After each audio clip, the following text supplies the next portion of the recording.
साक्षी की शादी अनूप से हो जाती है। आज उसकी फर्स्ट नाइट थी। अगली सुबह 5 बजे उसकी सास दरवाजा खटखटाती है। क्या हुआ माँ जी, इतनी सुबह सुबह आप क्यों जगा रही हो? अभी मेरी नींद पूरी नहीं हुई है। अरे बहू, गांव की सभी औरतें लोटा पार्टी के लिए निकल चुकी हैं। जल्दी करो, नहीं तो देर हो जाएगी। फिर शाम तक पेट पकड़े बैठे रहना। अब ये कौन सी रस्म है जी, लोटा पार्टी की? अरे बहू, ये कोई रस्म नहीं है। हल्का होने जाना है कि नहीं? जल्दी जल्दी कर। अगर सूरज निकल आया तो तुम दिन भर हल्की नहीं हो पाओगी और कुछ खा भी नहीं पाओगी। पेट पकड़कर बैठी रहना। ये लो लोटा, बाकी बातें रास्ते में बताती हूँ तुझे। साक्षी हाथ में लोटा पकड़े माधुरी के साथ जंगल की ओर चल पड़ती है। माधुरी, अपनी बहू को समझा दे कि अच्छी से हल्की हो जाए, नहीं तो शाम तक उसका ध्यान उसके पेट पर ही रहेगा, पति पर कम। फिर वो सभी वहीं पर शौच करने लगती हैं। सासू माँ, क्या गांव की सभी औरतें यहीं आती हैं शौच करने के लिए? आप लोग इसे लोटा पार्टी कहते हैं। मुझसे खुले में शौच नहीं होगा, मुझे टॉयलेट चाहिए। बहू, इस वक्त बहस करने का समय नहीं है, बल्कि हल्के होने का समय है। सूरज निकलने ही वाला है। गांव के पुरुष भी आते ही होंगे शौच करने के लिए। जिद मत कर, अपने गांव में किसी के पास शौचालय नहीं है। हल्की हो जाए यहीं पर, घर जाकर सभी बातें बताती हूँ तुझे। साक्षी भी हार कर खुले में शौच करने लगती है। सास और बहू घर वापस आ जाते हैं। देख बहू, यहाँ के लोग घर में शौचालय नहीं बनवाते हैं। हम औरतों को सूरज निकलने से पहले या सूरज ढलने के बाद जंगल जाना पड़ता है। साक्षी पढ़ी लिखी थी, उसे खुले में शौचालय जाना अच्छा नहीं लगता है। वो मुखिया के पास जाती है और गांव में शौचालय बनवाने के लिए कहती है। मेरे पास सरकार की कोई भी स्कीम नहीं है। मैं अपने घर से तुम लोगों के लिए शौचालय बनवा दूं क्या? माफ कीजिए मुखिया जी, सरकार ने तो घर घर में शौचालय बनवाने का अभियान चलाया है, पर आप जैसे भ्रष्ट मुखियों ने वो पैसे खाए हैं। पूरे गांव में एक घर में भी शौचालय नहीं है। मुखिया गुस्से में बोलता है। कल की आई हुई लड़की मेरे गांव में नेता नगरी कर रही है। इसमें नेता नगरी की क्या बात है? आपको पता है हम औरतें किस तरह छुप छुप कर जंगल जाते हैं, पर वहाँ भी हमें चैन से शौच करने नहीं देते। कुछ लोग हमें घूरते रहते हैं। अगर आपने कल से काम शुरू नहीं किया तो मैं मीडिया और मंत्री जी के पास जाऊंगी। साक्षी वहाँ से चली जाती है और मुखिया उसकी बात से डर जाता है। अगर ये लड़की मंत्री जी के पास गई तो मेरा घोटाला सभी के सामने आ जाएगा। मेरी बरसों की कमाई एक झटके में खत्म हो जाएगी। मुखिया साक्षी के ससुर बिरजू को बुलाते हैं। बिरजू कुछ गांव वालों के साथ मुखिया के पास जाता है। अरे क्या हुआ मालिक, आपने हमें बुलाया क्या? अरे बिरजू, तूने चूड़ियां वूड़ियां पहन रखी हैं क्या?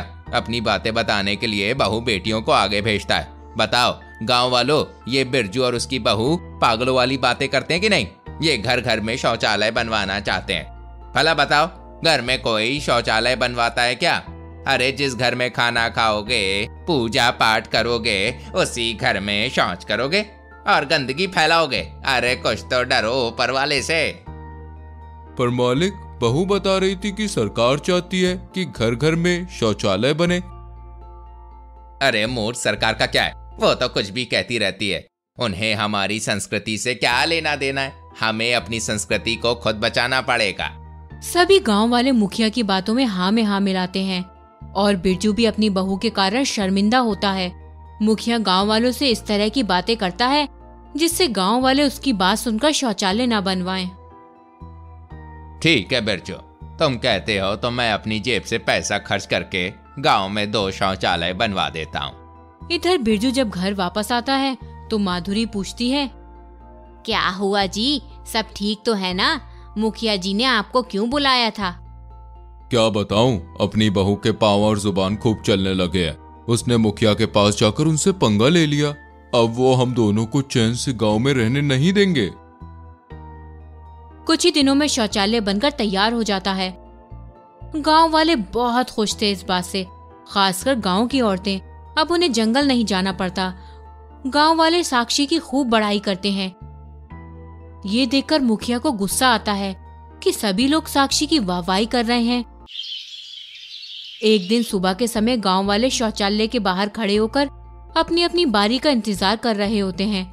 तभी सोहन अपना पेट पकड़कर आता है। अरे मर गया रे भाइयों, मुझे पहले जाने दो। अरे बहुत जोर से प्रेशर आया है, अगर जल्दी से नहीं गया तो यहीं पर रायता फैल जाएगा। अरे भाइयों हटो, जाने दो। अरे यहाँ पे प्रसाद नहीं बट रहा है कि सबको पहले जाना है, चुपचाप खड़े रहो, समझे? शौचालय सभी यूज करते थे पर उसकी साफ सफाई कोई नहीं करता था। धीरे धीरे बहुत गंदगी हो गई तो शौचालय को बंद करना पड़ गया। सभी लोग एक ही शौचालय में जाने लगे। बंद शौचालय में चुड़ैल आकर रहने लगती है। अगली सुबह फिर से गांव वाले शौचालय जाने के लिए लाइन में लगे होते हैं।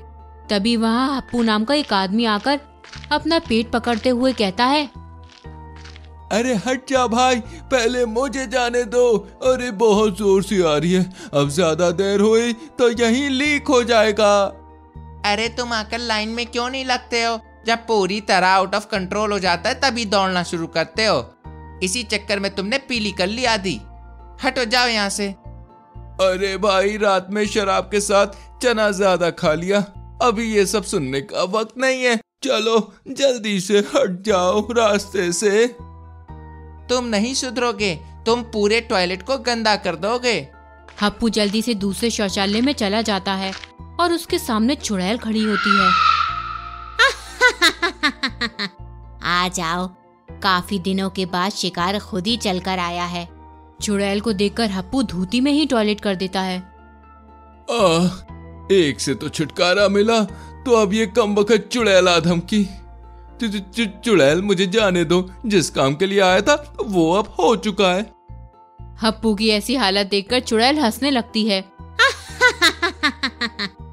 और बोलती है, आज मैं तुम्हें पूरी तरह हल्का कर दूंगी। फिर चुड़ैल हप्पू को मारकर उसकी लाश टॉयलेट में रख देती है। इधर हप्पू की पत्नी और गांव वाले हप्पू को पूरे गांव में ढूंढते हैं पर वो कहीं नहीं मिलता। फिर वो लोग बंद टॉयलेट खोलते हैं तो वो आदमी डर के मारे चिल्लाने लगता है, भूत भूत भूत। सभी लोग चुड़ैल को देखकर बहुत डर जाते हैं। चुड़ैल लाश को खा रही होती है। अरे मुखिया जी, इससे पहले कि चुड़ैल बाहर निकले हमें जल्दी से शौचालय को बंद कर देना चाहिए। वो जल्दी से दरवाजा बंद कर देते हैं।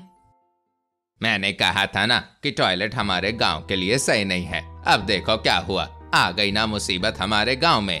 अब हमें शौचालय बंद कर देना चाहिए।